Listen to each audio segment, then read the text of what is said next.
ಇನ್ನು ಕರ್ನಾಟಕದ ಅತಿ ಉದ್ದವಾದ ಸಿಗಂದೂರು ತೂಗು ಸೇತುವೆ ಉದ್ಘಾಟನೆ ಆಯಿತು. ದೇಶದ 2ನೇ ಅತಿದೊಡ್ಡ ಕೇಬಲ್ ಸೇತುವೆ ಇದಾಗಿದ್ದು ಶಿವಮೊಗ್ಗ ಜಿಲ್ಲೆಯ ಸಾಗರ ತಾಲೂಕಿನ ಅಂಬಾರಗೋಡ್ಲು ಕಳಸವಳ್ಳಿ ಕೇಬಲ್ ಸೇತುವೆ ಲೋಕಾರ್ಪಣೆ ಮಾಡಿದ್ದಾರೆ ನಿತಿನ್ ಗಡ್ಕರಿ.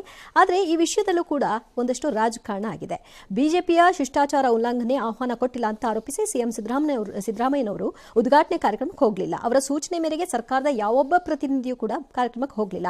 ಈ ಕಡೆ ಸತೀಶ್ ಜಾರಕಿಹೊಳಿ ಅವರು ಸಾಗರದವರೆಗೂ ಹೋಗಿ ವಾಪಸ್ ಆಗಿದ್ದಾರೆ. ನನ್ಗೆ ಯಾರು ಕರೆದಿಲ್ಲ, ನಾನು ಯಾಕೆ ಹೋಗ್ಲಿ ಅಂತ ಸಿಎಂ ಹೇಳಿದ್ದಾರೆ. ನನ್ನ ಪ್ರಕಾರದಲ್ಲಿ ಇದನ್ನ ಇಷ್ಟು ದೊಡ್ಡ ಇಶ್ಯೂ ಮಾಡ್ಕೋಬಾರ್ದಾಗಿತ್ತು ಮುಖ್ಯಮಂತ್ರಿಗಳು ಅಂತ ನನ್ನ ಅಭಿಪ್ರಾಯ. ಏನ್ ಮಾತಂತ ಹೇಳಿದ್ರಿ ಸರ್ ನೀವು? Really hats off sir, hats off. I don't think you achieved anything ಇದರಲ್ಲಿ. What did you achieve? ನೀವೇನು ಇದರಿಂದ ಸಾಧನೆ ಮಾಡಿದ್ದಿ? Don't think so. ಇದನ್ನಿಷ್ಟು ದೊಡ್ಡದು ಮಾಡಬೇಕಾಗಿರಲಿಲ್ಲ. ಪರ್ಟಿಕ್ಯುಲರ್ಲಿ ನ್ಯಾಷನಲ್ ಹೈವೇ ಮತ್ತು ಗಡ್ಕರಿ ವಿಚಾರದಲ್ಲಿ ಬೇಕಿರಲಿಲ್ಲ ಅಂತ ನನಗನ್ನಿಸ್ತಿದೆ.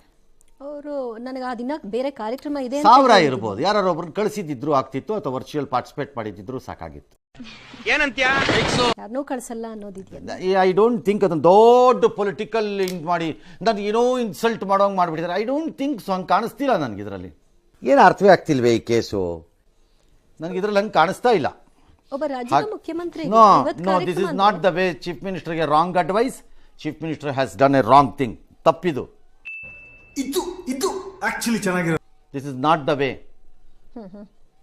ಅಂದ್ರೆ ಇನ್ನೆಷ್ಟು ದಿನ ಮುಂಚಿತವಾಗಿ ಹೇಳಬೇಕಿತ್ತು, ಅದು ಬೇರೆ ವಿಚಾರ.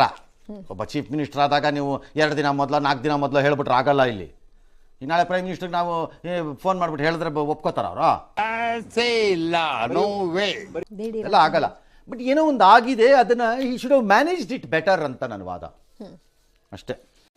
ಇಷ್ಟು ಹೇಳಕ್ ಇಷ್ಟಪಡ್ತೀನಿ. ಓಕೆ ಫ್ರೆಂಡ್, ಬಾಯ್. ಈ MTV ಸಿಟಿ ಯುಗದಲ್ಲಿ ಖುಷಿಯಾಗಿರುತ್ತೆ.